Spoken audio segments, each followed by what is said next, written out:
Jadi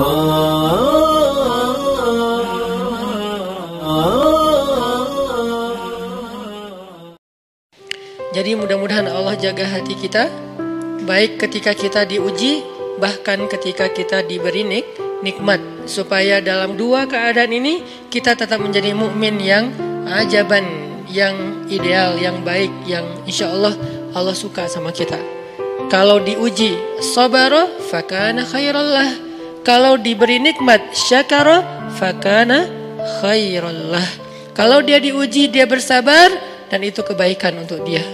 Ternyata diuji ujung-ujungnya baik. Lewat apa ujian menjadi kebaikan? Lewat sabar. Bukankah Allah bilang wabasyiris sabirin? Sampaikan berita gembira kepada orang yang sabar. Ada banyak kebaikan yang Allah sediakan untuk orang yang sabar kalau dia sabar. Dan kalau diberi nikmat syakara, kalau diberi nikmat dia bersyukur, fakana khairallah. Kenapa nikmat kok menjadi kebaikan? Maksudnya dengan dia bersyukur Allah tambahkan kebaikan itu. La in syakartum la azidannakum. Jadi orang beriman itu kayaknya hidupnya tuh harusnya sih nggak ada bete-nya. Hidupnya tuh nggak ada istilah, aduh hari ini gue kayak rugi banget nih. Nggak ada orang yang beriman rugi. Kan hidup kita tuh di antara dua itu kan. Cuman varian ujian itu aja macam-macam. Varian ujian itu misalnya kalau di surat Al-Baqarah Allah menyebutkan 3 varian ujian kan. Ba'sa, dharra, zulzilu. Ujian fisik, ujian harta. Harta ini termasuk karir, kerjaan, usaha, bisnis. Dan ujian zulzilu, ujian perasaan, termasuk diputusin, atau orang yang dekat sama kita jadian sama yang lain, atau mungkin di unfollow oleh ya gitu deh. Saya kalau udah ngebahas bab ini agak gimana gitu. Jadi 3 varian ini masuk kategori apa? Masuk kategori ujian. Tetap aja 2. Kalau nggak ujian nikmat. Antara 2 itu nih. In asabathu sarra syakara wa in asabathu dharra sabara. Udah gitu aja. Dan nanti bahkan sampai ayatnya gini.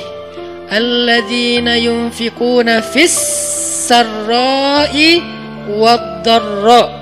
Orang yang tetap beramal soleh lewat hartanya dalam keadaan dia berkelebihan atau dalam keadaan dia kekurangan. Itu mukmin, keren banget gitu. Dia tuh nggak pernah kehilangan kesempatan berbuat baik. Baik beramal soleh ketika dia dalam keadaan dikasih nikmat, maupun beramal soleh ketika dia dikasih ujian, tetap aja beramal soleh.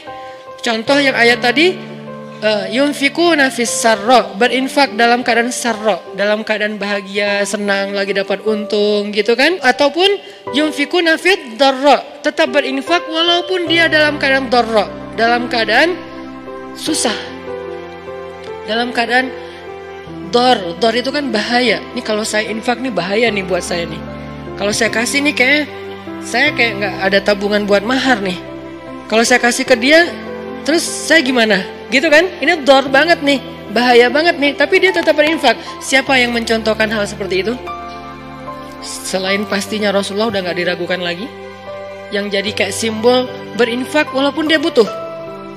Orang-orang Ansor, yu'thiruna ala anfusihim walau kana bihim khasasah.